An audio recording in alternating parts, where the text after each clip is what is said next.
রাজধানীর বাজারে চড়া দামে বিক্রি হচ্ছে ব্রয়লার মুরগি ও ডিম।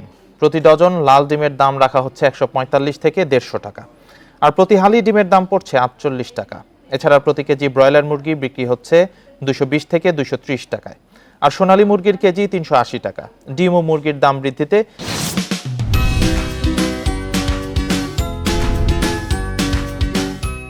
বিক্রেতাদের অভিযোগ, সরবরাহ ঘাটতির অজুহাতে আড়তদাররা বাড়তি দাম রাখছেন, আর ক্রেতাদের দাবি সিন্ডিকেটের কারণে নাগালের বাইরে পণ্যের দাম। এদিকে দাম ওঠানামা করছে কাঁচা সবজির বাজারে। দাম বেড়ে স্থির রয়েছে কাঁচামরিচ, প্রতি কেজি বিক্রি হচ্ছে 170 থেকে 180 টাকা, আর বেগুন বিক্রি হচ্ছে 60, পটল 40, ঢেঁড়স 30 থেকে 40 ও করলা 40 টাকা। এদিকে প্রতি কেজি আলুর দাম রাখা হচ্ছে 50 টাকা এবং পেঁয়াজ বিক্রি হচ্ছে 70 টাকা দরে। ওইটা সরবরাহ অনেক কম এবং দাম বাড়ার কারণ বসতে ক্রেতাও কম, নাই কইলেও চলে।